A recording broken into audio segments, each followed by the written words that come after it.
Once upon a time, under the vast starlit skies of the Zulu kingdom, there stood a grand and ancient baobab tree known as Umbalo, the keeper of stories.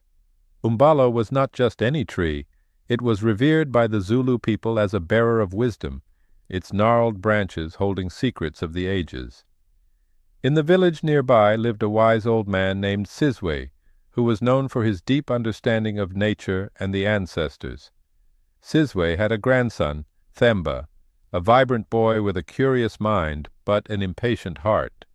As is the way of youth, Themba was often quick to act and slow to listen. One day, as the sun dipped low, painting the savannah in hues of orange and purple, Sizwe took Themba to Umbalo. "Themba, my grandson," he said, "this tree is older than the oldest story told by your great-grandfather. Today I will share with you the secret of its long life and wisdom." Themba, eager as always, looked up at the towering tree and asked, "What makes it so wise, grandfather?" Sizwe smiled gently. "The baobab spends many years listening before it grows tall.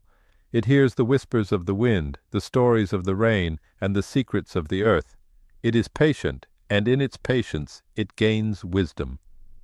Wanting to teach Themba the virtue of patience, Sizwe proposed a challenge.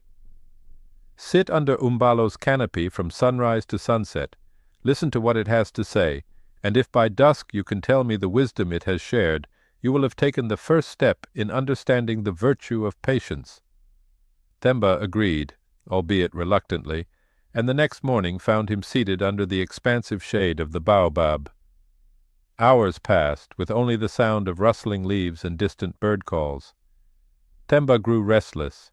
He expected grand revelations and magical voices, but all he heard was the mundane whisper of the natural world.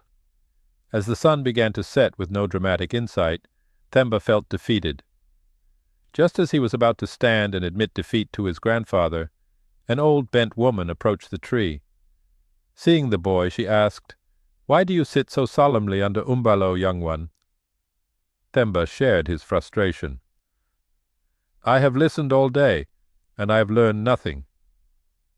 The old woman chuckled. "Is that so? Did you hear the birds warning each other of the eagle's shadow? Did you notice the ants working together carrying food? Did you feel the breeze carrying news of rain from the distant mountains? The wisdom of the baobab isn't always in grand tales, but often in living the simple truths of life." As she spoke, the truth dawned upon Themba. He thanked her and rushed back to his grandfather, his heart alight with his newfound understanding. "Grandfather," Themba exclaimed, "the baobab teaches us by living. It learns from the world around it and survives by embracing the rhythm of life, not by rushing it." Sizwe smiled, his eyes twinkling with pride. "Yes, my boy. Like the baobab, we must be patient and listen. Wisdom comes not just from listening to stories, but from understanding the deeper language of the world." Themba learned to slow down, to observe and reflect, not just to wait. He grew up to be a wise man, his decisions deeply rooted in the patience and wisdom he had learned under the ancient baobab. And so, the life lesson of the baobab was passed down through generations. In patience lies wisdom, and in wisdom there is life. The baobab, with its vast network of roots and sprawling branches, stands as a testament to the strength and depth gained through listening, enduring, and growing slowly with the world.